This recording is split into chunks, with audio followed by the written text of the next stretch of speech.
Hello, everyone. Well, we are back and we're talking about our favorite topic, perimenopause and menopause.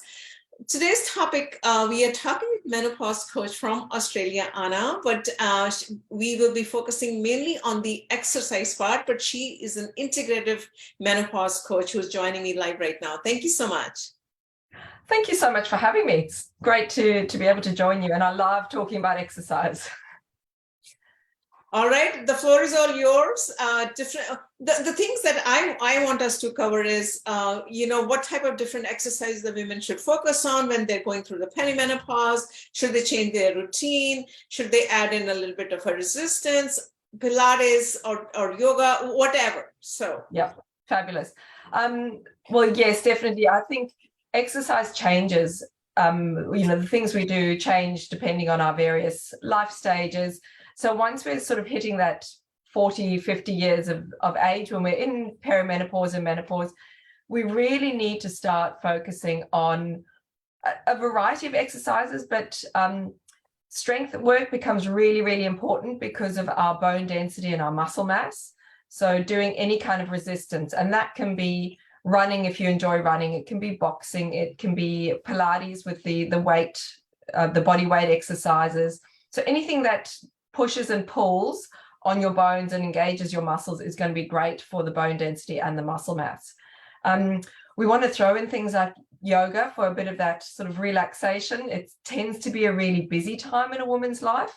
We've got work, we've often got children at school, we've got parents we're caring for, we might be trying to, sort of keep our relationships alive, our friendships. So it's a busy time, and having a relaxing exercise routine is really helpful as well. So the yoga gives a lot of that. Pilates can offer that as well. We then still want to do a little bit of cardio exercise. So whether that's running, swimming, bike riding, dancing, whatever it is that you enjoy, that's really good for your heart health. So, we want to try and look at all those different areas in our lives. But I think a lot of women traditionally have been a bit nervous of doing strength work, thinking they're going to get big muscles and they don't want to do that. But we don't have the hormones to get those really big muscles. So by building your muscle mass, you're not going to end up bulky, but you're going to have that strength, which is great for your metabolism as well, which sort of keeps things moving and can help with the weight gain that often comes with menopause. okay, so what about the Kegels, right? Or for exercise for pelvic muscles. Pelvic floor. Yes, do you want to talk a little bit about that? Yes, yeah. So Pilates is traditionally really good for pelvic floor. And I try and talk about, I don't know, when I had my children, they always talked about doing your pelvic floor exercises as holding on to when you're going to the toilet. But we actually need to, the pelvic floor is sort of roughly the size of your thumbs and your fingers together. And it sits from your pubic bone at the front through to your tailbone at the back. And we need to activate that whole muscle. So we want to think about holding onto gas as well to activate the whole muscle and sort of lift that up and in. And I've actually found that the bar classes have been fantastic. So bar has been around for a few years now. Not everyone's sort of fully understanding it yet, but it's based on ballet moves. We use a ballet bar, hence the name. But a lot of it's about posture, and just by elongating yourself and sort of standing taller, it's really good for your pelvic floor, because we're thinking about lifting. Because with so many things, like whether you're picking up groceries, picking up a child, whatever it is, we tend to bear down on the pelvic floor. And it's a muscle like any other. If we keep pushing down on it, it's going to weaken. And whether you've had children or not, once you're going through menopause and you're having those hormonal changes, that pelvic floor can be affected.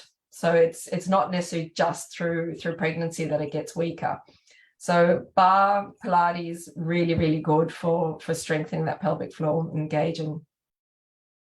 Any other particular type of exercises that you would recommend, like squatting or anything? Do you want to elaborate the type of different exercises that help? The types of exercises. Oh, look, you know what? The best exercise is the one you stick to, the one that you're going to do. But look, I like to mix it up. So your legs have got really big muscles. They're easy to exercise with your squats. With your lunges, as long as your pelvis is okay, because lunging, we tend to do a single leg forward and back. So as long as we don't have any pelvic issues there. I do like the squats, particularly the wide squats, because we start opening up the hips a little bit. Because if you think about, most of us have a seated job, or we're doing things, in a forward motion. So by being able to open up the hips a little bit, and this is where bar is really good as well, because we do the plies and sort of lifting the legs out to the sides. It gives us more mobility through the hip area. So I find that's really helpful. As we get older, we can often start to stiffen up a little bit. So by opening up and doing the stretching out to the sides, as well as the forward and back motion, that really helps keep us mobile and be able to sort of turn and pick something up, or, reach up into a cupboard, all those functional things that it's important to have that mobility for. So, I find the Pilates and the bar can be really good for those as well. So what happens to our pelvic muscles, because our hormones are going down, right? So do you want to explain a little bit as to what is happening down there when the woman is going through a perimenopause? Yeah, well, do you know what? It happens all through our cycles, because as once you start having your period and you're going through that hormonal cycle each month, if you actually pay attention to it, you'll notice, because a lot of I work as a personal trainer as well, and a lot of the ladies come and sometimes they'll just go, I just can't do star jumps today, or whatever it is. And as you're going through your cycle, as the hormones go up and down, those muscles soften. So you at certain times of the month, it's just harder to engage that pelvic floor and keep it switched on. And then at other times, once the hormones have fluctuated again, because that's what's causing all our perimenopausal symptoms anyway, it's those hormones doing this up and down. And the more we can sort of even that out, the less symptoms we get. But yeah, it's those hormonal fluctuations that are impacting on the pelvic floor. And as I said, that happens throughout the month when you're having your regular cycle, but that gets exacerbated during perimenopause if you're having those big fluctuations. Okay, well, that's a quick session that we bring on a daily basis for 10 minutes. Do you want to talk about your program? You have a more integrated program. Today's session is only for 10 minutes, but I'd like you to encourage you to talk a little bit about what is it that you do and offer. So I teach a natural approach to menopause, because there are so many things in our lifestyle that we can manage and tweak to minimize those hormonal fluctuations. As I was saying, those highs and lows, that's what's causing our symptoms. And if we can minimize those big waves, we're going to, minimize our symptoms. So I look at, my program covers exercise, sleep, nutrition, stress management, our mindset. What are we expecting from menopause? Because all of that plays into how we experience it. I touch a little bit on HRT, because I do believe that there is a space for HRT. We've got these wonderful drugs out there. So for those ladies that have more extreme symptoms, you can do that. I talk about environmental factors. So we've got 8 modules in the program with short little videos, little worksheets that you can work through and work out what works for you. Because whilst we all go through menopause, we all have our own experience based on our history, our medical history, all those things. So the idea is that by the end of it, you've got a toolkit of strategies that you can apply to your life to minimize those hormonal fluctuations. And the good thing is that the practices you put in place, like the clean eating and the exercise and the stress management, those will impact your life going forward, because we often forget that we've probably got a good 30 years of living post-menopause, and the good practices you put in place now will help you afterwards. So that's called Unpause the Natural Menopause Program. And it's an online program, so anyone can do that.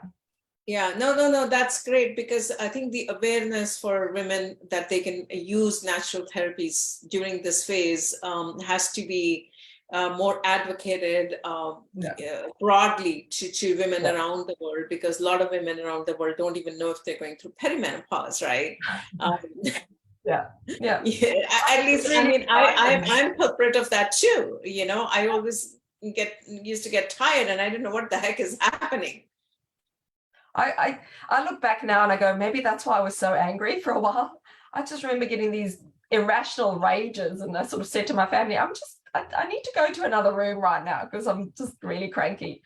So yeah, but I think it's really exciting that we can actually take control of our menopause in such a big way by making some lifestyle changes. It's really empowering. So yes. All right. Anger, that's great. Did you have hot flashes by any chance? Oh yes. Yes. It took me a while to realize I was having hot flushes because I exercise so much. I'm used to getting hot and sweaty, but I got a really hot back. My whole back would just start to burn up, and I was like, oh, it's a little bit odd. It's a little bit unusual. And then it dawned on me one day, because I was still in my mid to late 40s, I'd say. So it was a little bit, yeah, I just hadn't, my mum passed years ago, so I haven't been able to ask her. So it was a bit of a surprise. Yeah, as you say, it's not really talked about. Yeah, absolutely. That's why, you know, everyone has different type of symptoms. There are over 37 symptoms that women are going to go through. It's pretty scary if you start reading up. But the thing is that, you know, you just kind of dive in over there, build a toolkit like you're talking about, and manage yourself, you know, so strategically through the years when you're going through, and also once you reach menopause and post-menopause. That's a completely different story that we'll bring another day. With that, thank you so much for joining me. Thanks a lot. Amita, thank you so much. It was lovely to spend time with you. Thank you. Bye-bye.